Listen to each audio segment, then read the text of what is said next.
creating new changes. Now is the time to take your list of things that were wrong and turn them into positive affirmations. Or you can list all the changes you want to make and have and do. Then select 3 from this list and turn them into positive affirmations. Say your negative list was something like this: my life is a mess, I should lose weight, nobody loves me, I want to move, I hate my job, I should get organized, I don't do enough, I'm not good enough. You can then turn them around to this: I am willing to release the pattern in me that created these conditions. I am in the process of positive changes. I have a happy, slender body. I experience love wherever I go. I have the perfect living space. I now create a wonderful new job. I am now very well organized. I appreciate all that I do. I love and approve of myself. I trust the process of life to bring me my highest good. I deserve the best, and I accept it now. Out of this group of affirmations will come all the things you want to change on your list. Loving and approving of yourself, creating a space of safety, trusting and deserving and accepting will enable your body weight to normalize. They will create organization in your mind, create loving relationships in your life, attract a new job and a new place to live. It is miraculous the way a tomato plant grows. It is miraculous the way we can demonstrate our desires. Exercise, deserving your good. Do you believe you deserve to have what you desire? If you don't, you won't allow yourself to have it. Circumstances beyond your control will crop up to frustrate you. Look in your mirror again and say, I deserve to have or be, and I accept it now. Say that 2 or 3 times. I deserve to have, and I accept it now.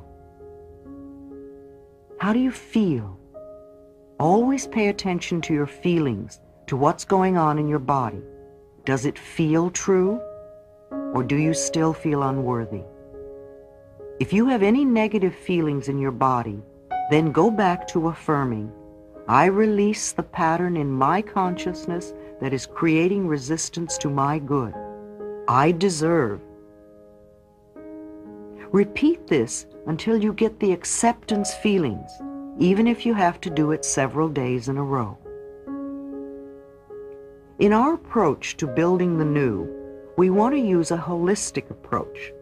The holistic philosophy is to nurture and nourish the entire being, the body, the mind, and the spirit. If we ignore any of these areas, we are incomplete. We lack wholeness. It doesn't matter where we start, as long as we also include the other areas.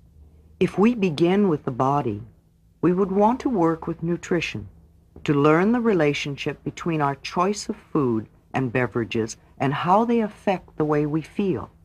We want to make the best choices for our body. There are herbs and vitamins, homeopathy, Bach flower remedies. We might even explore colonics. We would also want to find a form of exercise that appeals to us. Exercise is something that strengthens our bones and keeps our bodies young.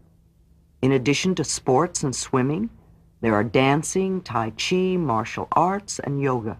I love my trampoline and use it daily, and my slant board enhances my periods of relaxation.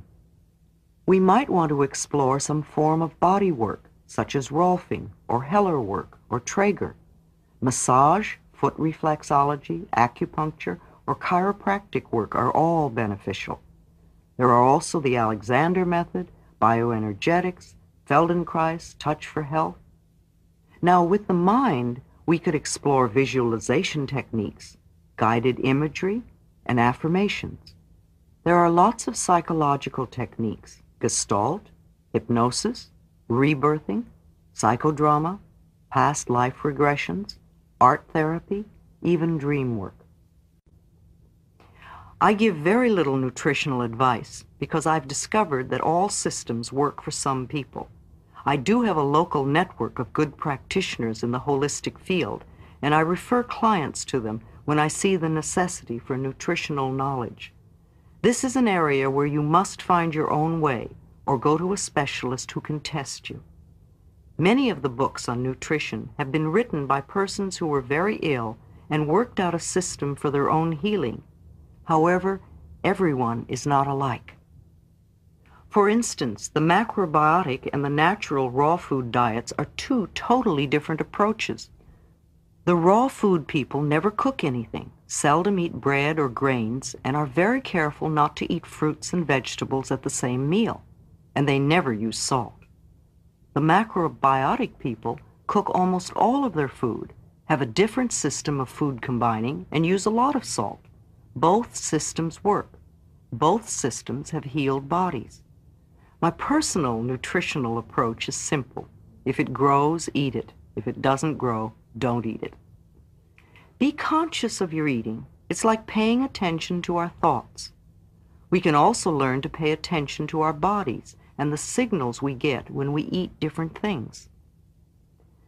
Cleaning the mental house after a lifetime of indulging in negative mental thoughts is like going on a good nutritional program after a lifetime of indulging in junk foods. They both can often create healing crises. As you begin to change your physical diet, the body begins to throw off the accumulation of toxic residue, and as this happens, you can feel rather rotten for a few days. So it is when you make a decision to change mental thought patterns. Your circumstances can begin to seem worse for a while. Recall for a moment the end of a Thanksgiving dinner.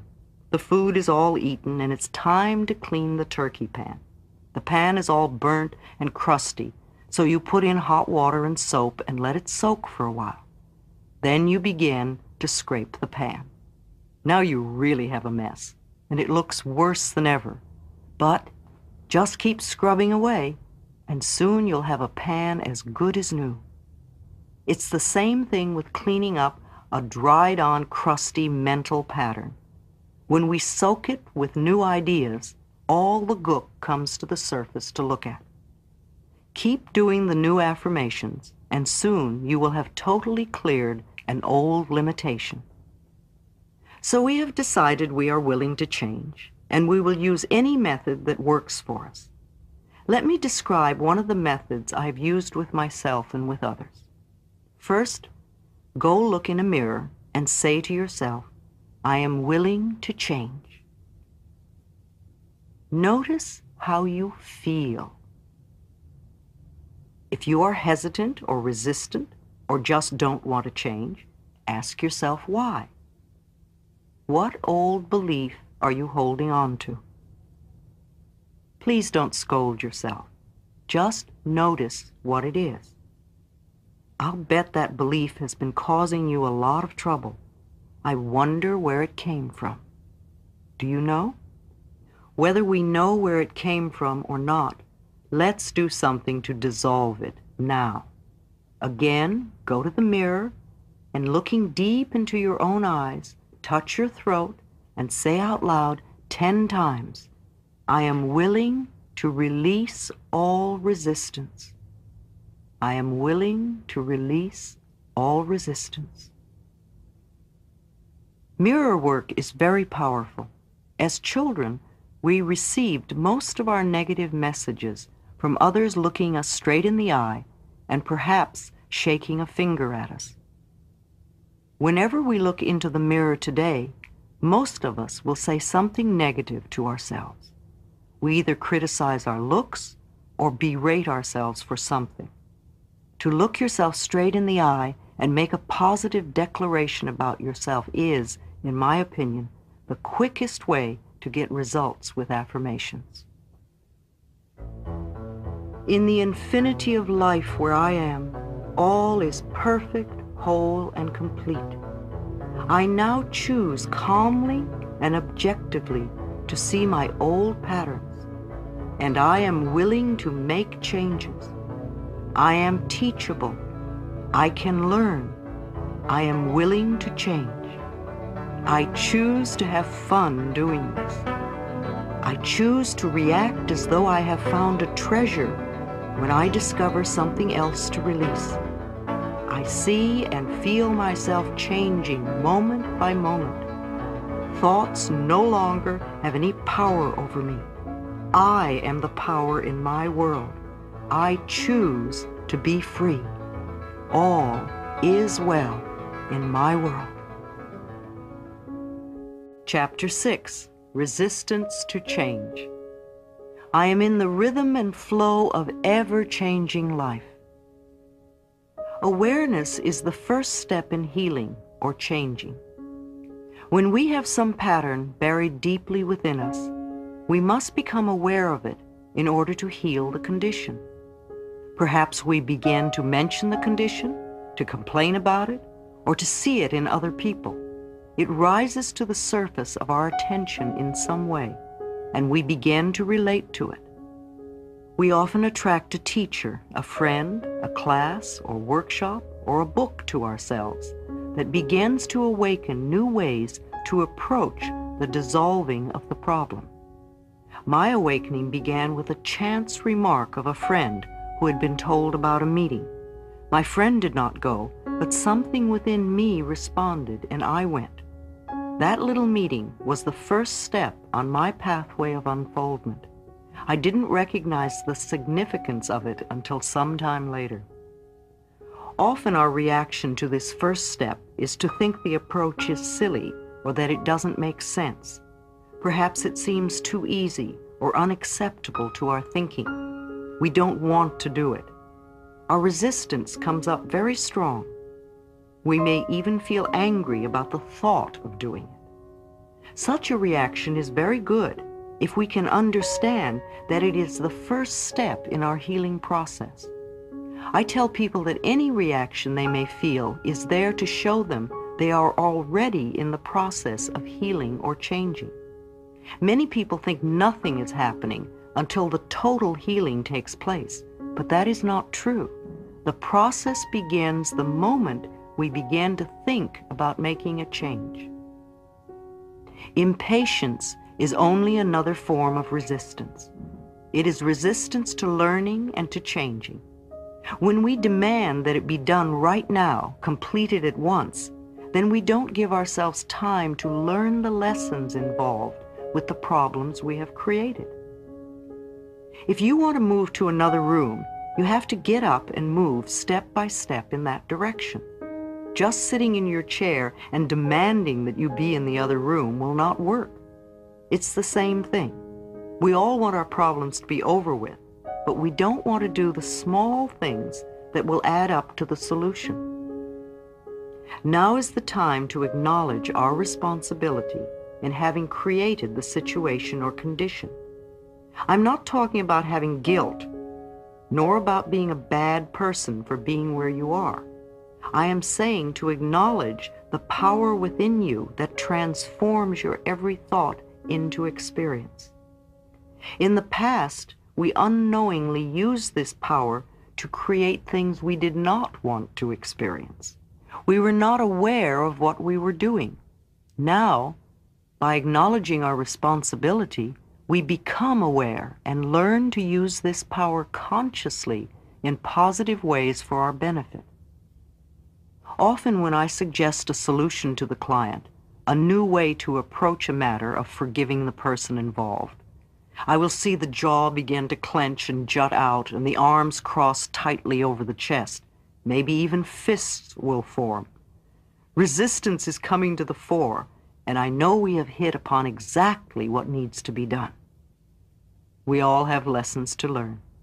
The things that are so difficult for us are only the lessons we have chosen for ourselves. If things are easy for us, then they are not lessons, but are things we already know. Lessons can be learned through awareness.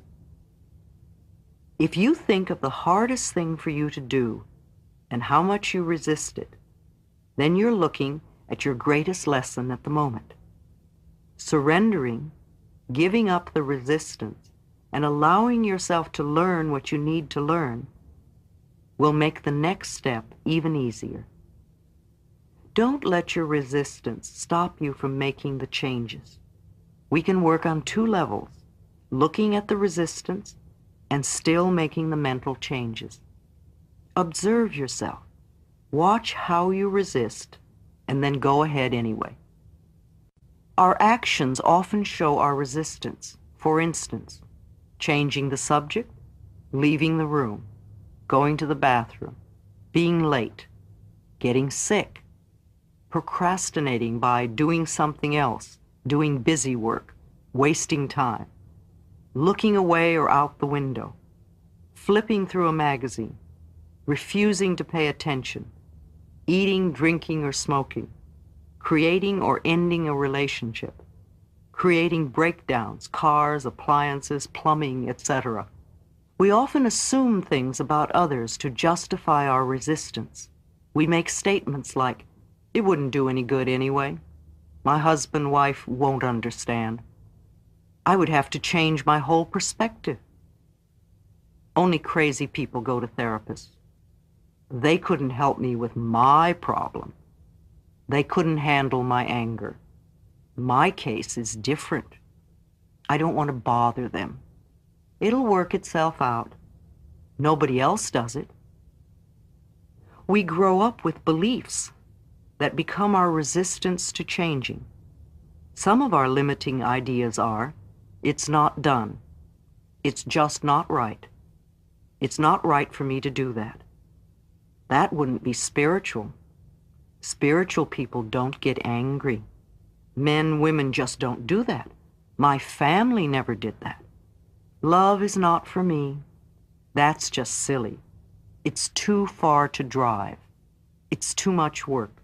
It's too expensive. It'll take too long. I don't believe in it.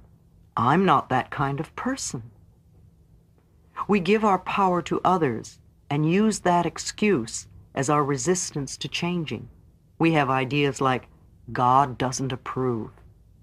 I'm waiting for the stars to say it's okay. This isn't the right environment. They won't let me change. I don't have the right teacher, book, class, tools. My doctor doesn't want me to. I can't get time off from work. I don't want to be under their spell. It's all their fault. They have to change first. As soon as I get, then I'll do it. They don't understand.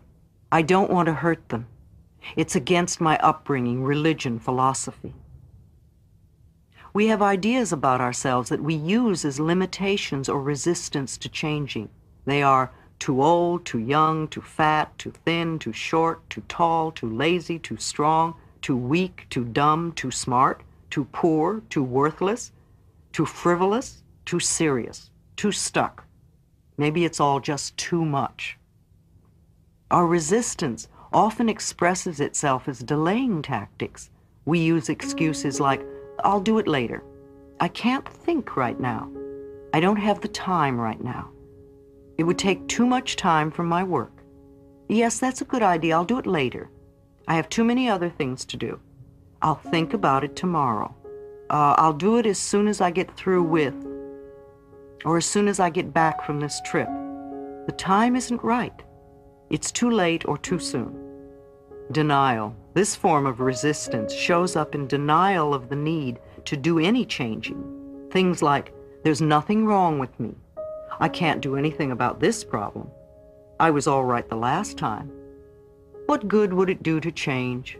If I ignore it, maybe the problem will go away. By far, the biggest category of resistance is fear. Fear of the unknown. Listen to these. I'm not ready yet. I might fail. They might reject me. What would the neighbors think? I don't want to open that can of worms. I'm afraid to tell my husband or wife. I don't know enough. I might get hurt. I may have to change. It might cost me money. I would rather die first or get a divorce first. I don't want anyone to know I have a problem. I'm afraid to express my feelings. I don't want to talk about it. I don't have the energy. Who knows where I might end up? I may lose my freedom. It's too hard to do. I don't have enough money now. It might hurt my back. I wouldn't be perfect. I might lose my friends. I don't trust anyone. It might hurt my image. I'm not good enough. And on and on and on the list goes. Do you recognize some of these as the way you resist? Look for the resistance in these examples. A client came to me because she was in a lot of pain. She had broken her back, her neck, and her knee in 3 separate auto accidents. Yet she was late, got lost, and then was stuck in traffic. It was easy for her to tell me all her problems, but the minute I said, "Let me talk for a moment," all sorts of turmoil began. Her contact lenses began to bother her. She wanted to sit in another chair. She had to go to the bathroom. Then her lenses had to come out. I could not keep her attention for the rest of the session. It was all resistance. She wasn't ready to let go and be healed. I discovered her sister also had broken her back twice, and so had her mother. Another client was an actor, a mime, a street performer, and quite good at it. He bragged at how clever he was at cheating others, especially institutions. He knew how to get away with almost anything, and yet he got away with nothing. He was always broke, at least a month behind in the rent, often without a telephone. His clothes were tacky, work was very sporadic, he had lots of pains in his body, and his love life was zilch. His theory was that he couldn't stop cheating until some good came into his life. Of course, with what he was giving out, no good could come into his life. He had to stop cheating first. His resistance was that he was not ready to let go of the old ways. Leave your friends alone. Too often, instead of working on our own changes, we decide which of our friends needs to change. This, too, is resistance. In the early days of my work, I had a client who would send me to all her friends in the hospital. Instead of sending them flowers, she would have me go to fix up their problems. I would arrive with my tape recorder in hand, usually finding someone in bed who didn't know why I was there or understand what I was doing. This was before I learned never to work with anyone unless they request it. Sometimes clients come to me because a friend has given them a session as a present. This usually doesn't work too well, and they seldom come back for further work. When something works well for us, we often want to share it with others, but they may not be ready to make a change at that point in time and space. It's hard enough to make changes when we want to, but to try to make someone else change when they don't want to is impossible, and it can ruin a good friendship. I push my clients because they come to me. I leave my friends alone. Mirror work. Mirrors reflect back to us our feelings about ourselves. They show us clearly the areas to be changed if we want to have a joyous, fulfilling life. I ask people to look in their eyes and say something positive about themselves every time they pass a mirror. The most powerful way to do affirmations is to look in a mirror and say them out loud. You are immediately aware of the resistance and can move through it quicker. Use it often for affirmations and to check where you are resisting and where you are open and flowing. Now, look in a mirror and say to yourself, I am willing to change. Notice how you feel. If you are hesitant, resistant, or just don't want to change, ask yourself why. What old belief are you holding on to? This is not a time to scold yourself. Just notice what is going on and what belief rises to the surface. That is the one that has been causing you a lot of trouble. Can you recognize where it came from? When we do our affirmations and they don't feel right or nothing seems to happen, it's so easy to say, oh, affirmations don't work. It's not that the affirmations don't work. It's that we need to do another step before we begin the affirmations. Repeated patterns show us our needs. For every habit we have, for every experience we go through over and over, for every pattern we repeat, there is a need within us for it. The need corresponds to some belief we have. If there were not a need, then we wouldn't have it, do it, or be it. There is something within us that needs the fat, the poor relationships, the failures, the cigarettes, the anger, the poverty, or abuse, or whatever it is that's a problem for us. How many times have we said, I won't ever do that again? And then before the day is up, we have the piece of cake, smoke the cigarette, say the hateful things to the ones we love, etc. Then we compound the whole problem by angrily saying to ourselves, oh, you have no willpower, no discipline, you're just weak. This only adds to the load of guilt we already carry. It has nothing to do with willpower or discipline. Whatever we are trying to release in our lives is just a symptom, an outer effect. Trying to eliminate the symptom without working on dissolving the cause is useless. The moment we release our willpower or discipline, the symptom crops up again. I say to clients, there must be a need in you for this condition or you wouldn't have it. Let's go back a step and work on the willingness to release the need.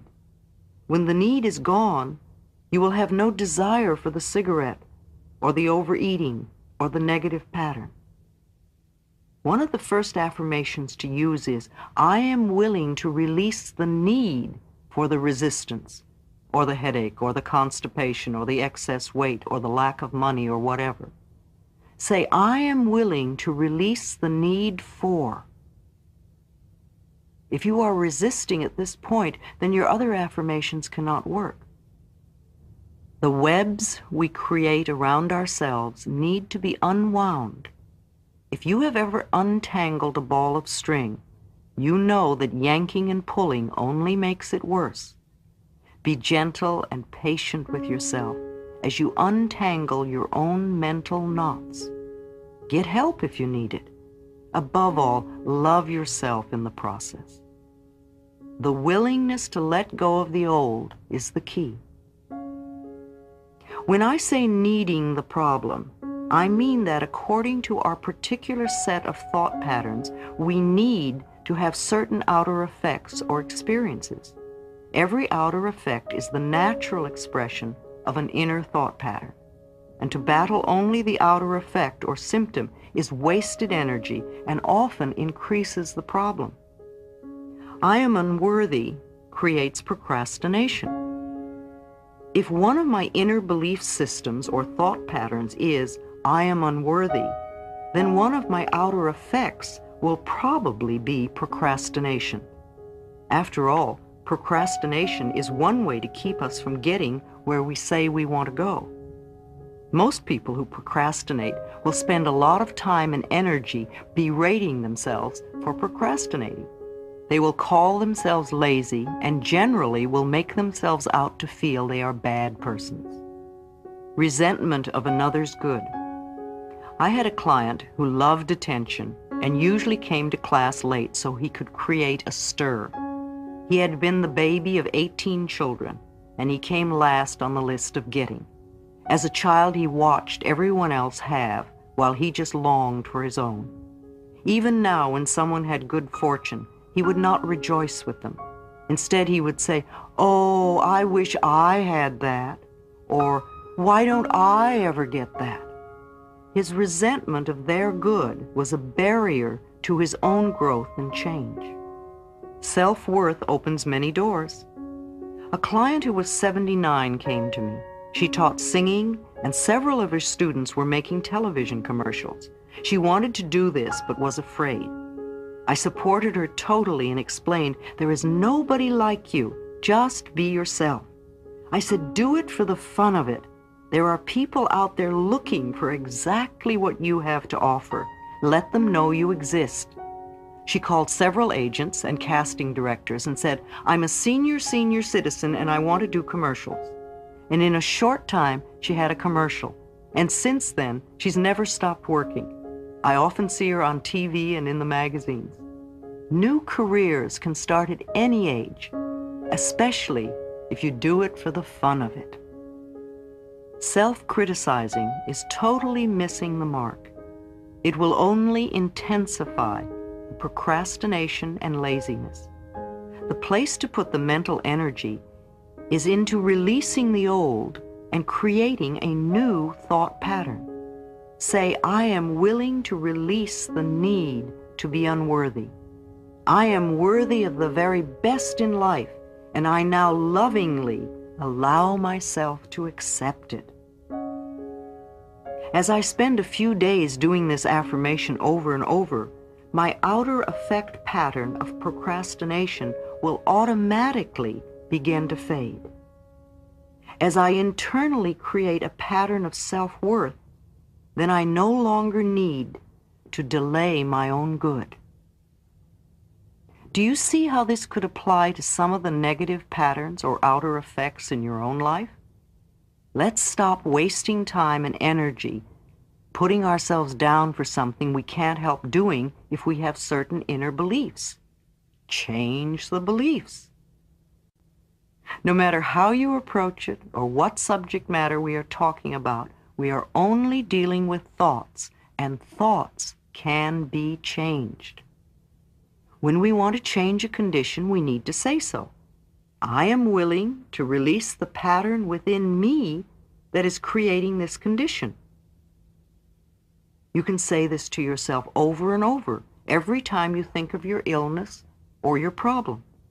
The minute you say it, you are stepping out of the victim class. You are no longer helpless. You are acknowledging your own power. You are saying, I am beginning to understand that I created this. I now take my own power back. I am going to release this old idea and let it go. Self-criticism. I have a client who will eat a pound of butter and everything else she can get a hold of when she cannot bear to be with her own negative thoughts. The next day she'll be angry at her body for being heavy. When she was a little girl, she would walk around the family dinner table, finishing off everyone's leftovers and eating a whole stick of butter. The family would laugh and think it was cute. It was almost the only approval she got from her family.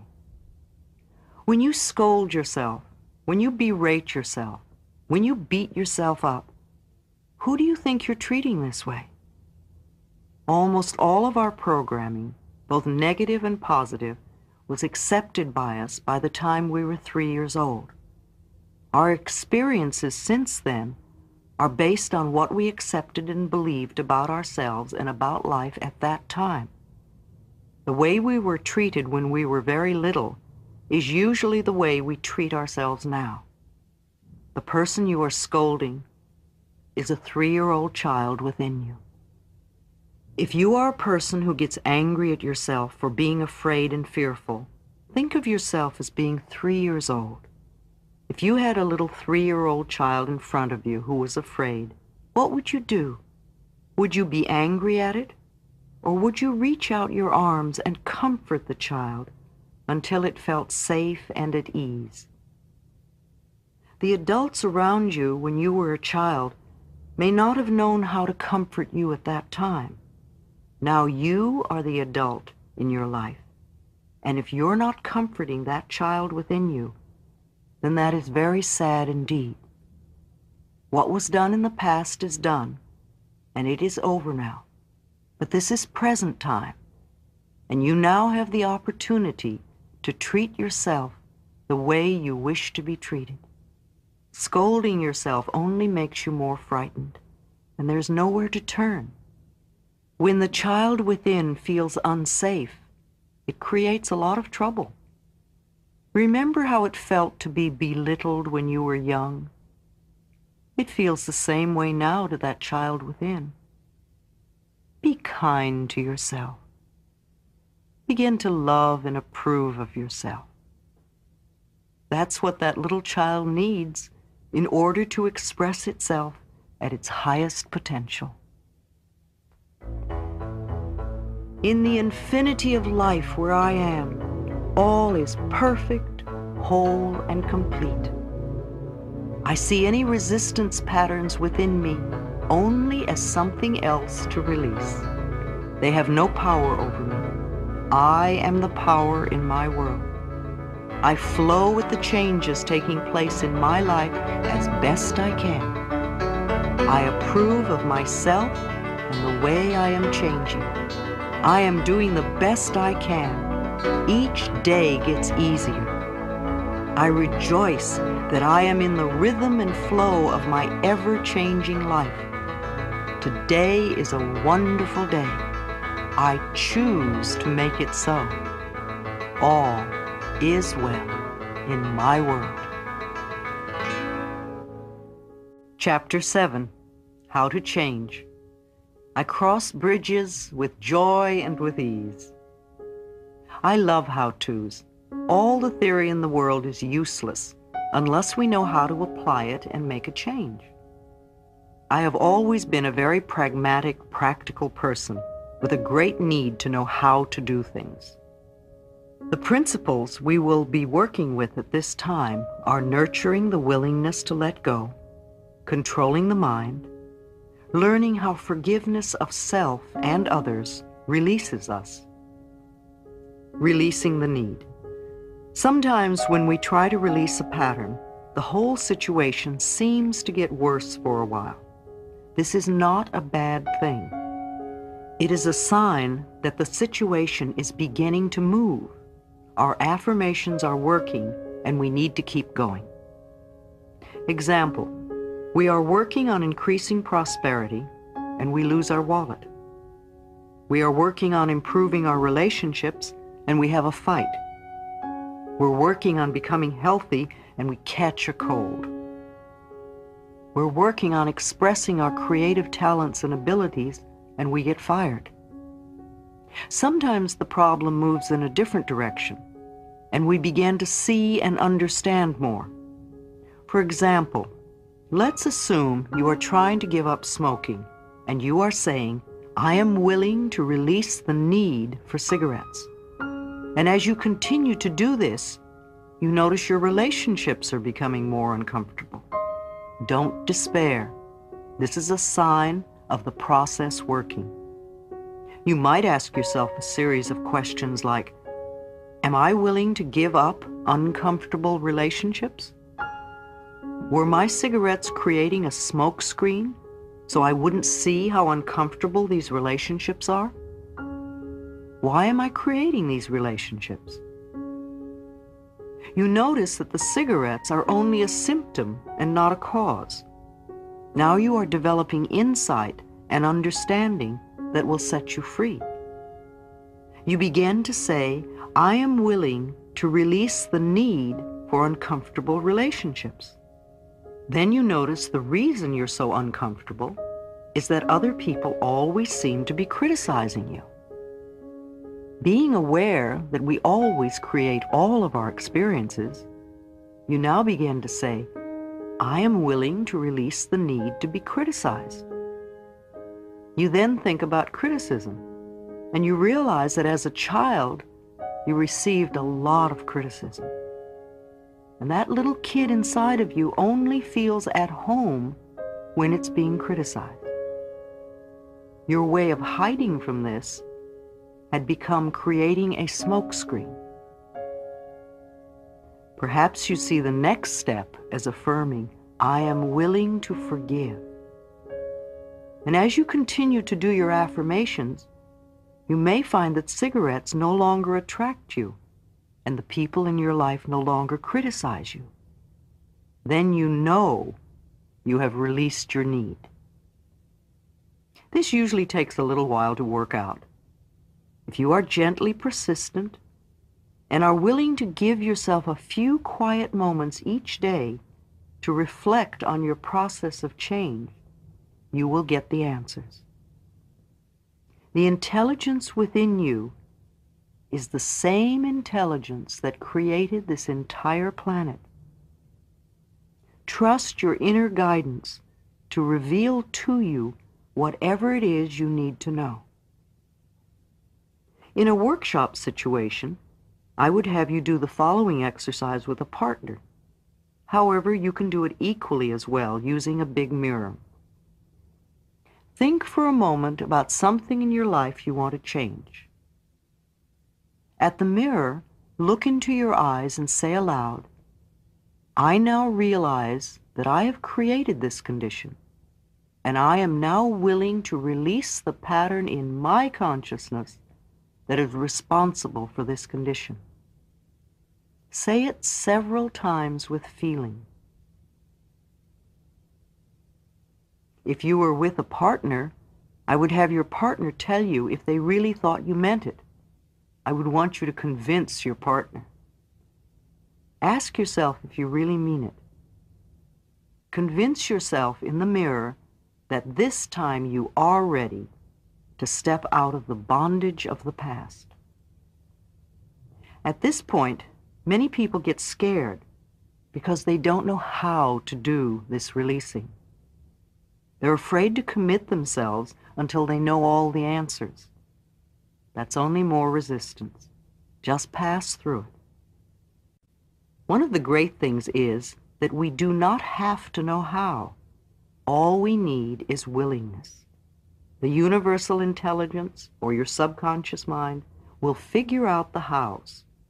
Every thought you think and every word you speak is being responded to, and the point of power is in this moment. The thoughts you are thinking and the words you are declaring at this moment are creating your future. Your mind is a tool. You are much more than your mind. You may think your mind runs the show, but that is only because you have trained your mind to think in this way. You can also untrain and retrain this tool of yours. Your mind is a tool for you to use in any way you wish. The way you now use your mind is only a habit, and any habit can be changed if we want to do so. Quiet the chatter of your mind for a moment and really think about this concept. Your mind is a tool you can choose to use any way you wish. The thoughts you choose to think create the experiences you have. If you believe that it is hard or difficult to change a habit or a thought, then your choice of this thought will make it true for you. If you would choose to think, "It's becoming easier for me to make changes," then your choice of this thought will make that true for you. There is an incredible power and intelligence within you, constantly responding to your thoughts and your words. As you learn to control your mind by the conscious choice of thoughts, you align yourself with this power. Do not think your mind is in control. You are in control of your mind. You use your mind. You can stop thinking those old thoughts. When your old thinking tries to come back, saying it's so hard to change, take mental control. Tell your mind, "I now choose to believe it is becoming easier for me to make changes." You may have this conversation with your mind several times before it will acknowledge that you are in control and that what you say goes. The only thing you ever have any control of is your current thought. Your old thoughts are gone. There's nothing you can do about them except live out the experiences they caused. Your future thoughts have not been formed, and you do not know what they will be. Your current thought, the one you're thinking right now, is totally under your control. You know, if you have a little child who has been allowed to stay up as late as it wishes for a long time, and then you make a decision that you now want this child to go to bed at 8 every night, what do you think the first night will be like?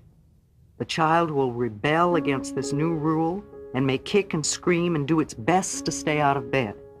If you relent at this time, the child wins and will try to control you forever.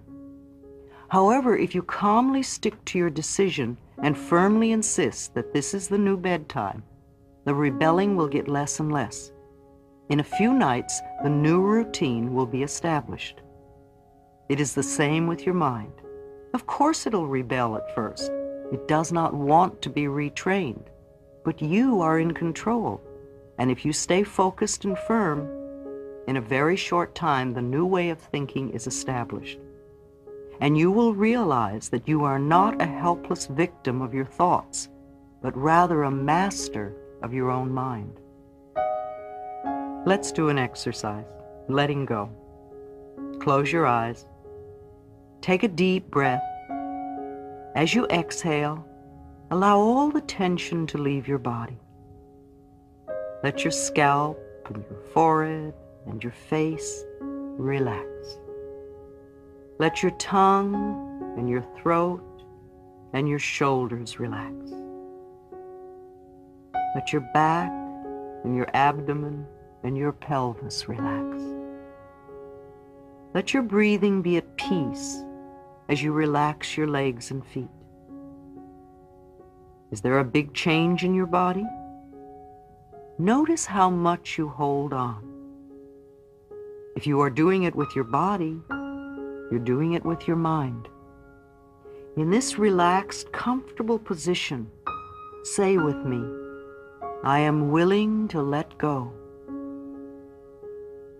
I release all tension. I release all fear. I release all anger. I release all guilt. I release all sadness. I let go of all old limitations. I let go, and I am at peace. I am at peace with myself. I am at peace with the process of life. I am safe. Repeat this exercise several times. Feel the ease of letting go. Repeat it whenever you feel thoughts of difficulty coming up. It takes practice for the routine to become a part of you. Place yourself in this peaceful state first, and it becomes easy for your affirmations to take hold. You become open and receptive. There is no need to struggle or stress or strain. Just relax and think the appropriate thoughts. I assure you, it is this easy. Physical releasing. Sometimes we need to experience a physical letting go. Experiences and emotions become locked in the body. Screaming in the car with all the windows rolled up can be very releasing if we've been stifling our verbal expression. Beating the bed or kicking pillows is a harmless way to release pent-up anger, as is playing tennis or running. A while ago, I had a pain in my shoulder for a day or two, and I tried to ignore it, but it wouldn't go away. Finally, I sat down and I asked myself, what's happening here? What am I feeling? It feels like burning, burning, burning. That means anger. What are you angry about? I couldn't think what I was angry about. So I said, well, let's see if we can find out. And I put 2 large pillows on the bed, and I began to hit them with a lot of energy. And after about 12 hits, I realized exactly what I was angry about. It was so clear. So I beat the pillows even harder and made some noise and released the emotions from my body. And when I got through, I felt much better. And the next day, my shoulder was fine. Letting the past hold you back. Some people tell me they cannot enjoy today because of something that happened in the past. Because they did not do something or do it in a certain way, they cannot live a full life today. Because they no longer have something they had in the past, they cannot enjoy today.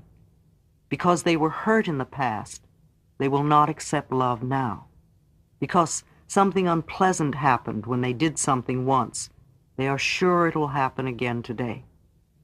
Because they once did something that they're sorry for, they are sure they are bad people forever. Because once someone did something to them, It is now all the other person's fault that their life is not where they want it to be. Because they became angry over a situation in the past, they will hold on to that self-righteousness. Because of some very old experience where they were treated badly, they will never forgive and forget. Because I did not get invited to the high school prom, I cannot enjoy life today. Because I did poorly at my first audition, I will be terrified of auditions forever. Because I am no longer married, I cannot live a full life today.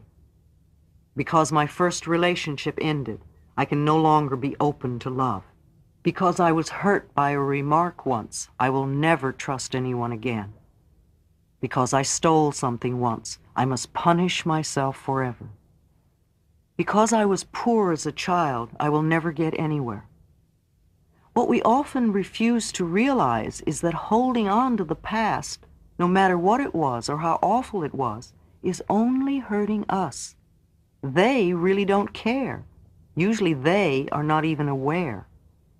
We are only hurting ourselves by refusing to live this moment to the fullest.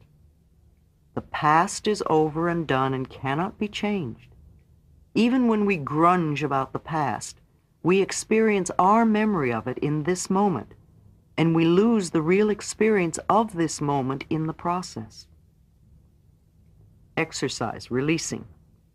Let us now clean up the past in our minds. Release the emotional attachment to it. Allow the memories to be just memories. If you think back to what you used to wear in the 3rd grade, usually there is no emotional attachment. It's just a memory. And it can be the same for all the past events in our lives.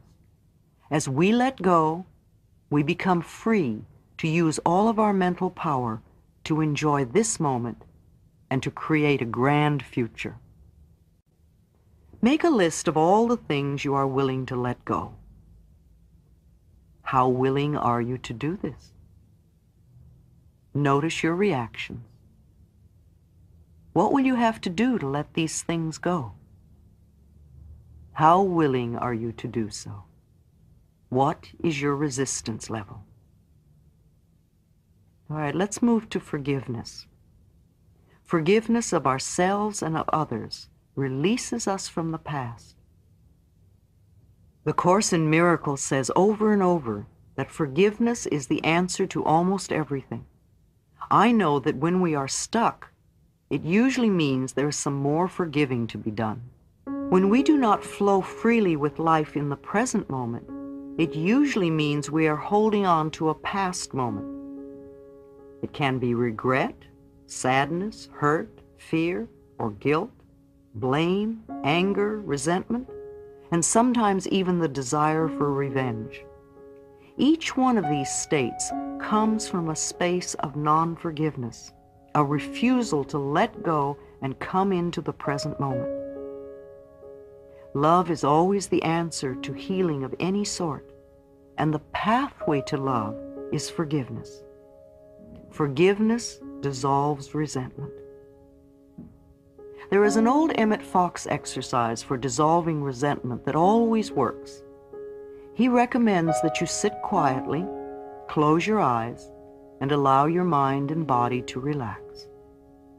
Then imagine yourself sitting in a darkened theater, and in front of you is a small stage.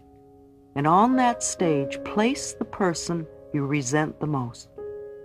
It could be past or present, living or dead. When you see this person clearly, visualize good things happening to this person, things that would be meaningful to them. See them smiling and happy. Hold this image for a few minutes and then let it fade away. And I like to add another step.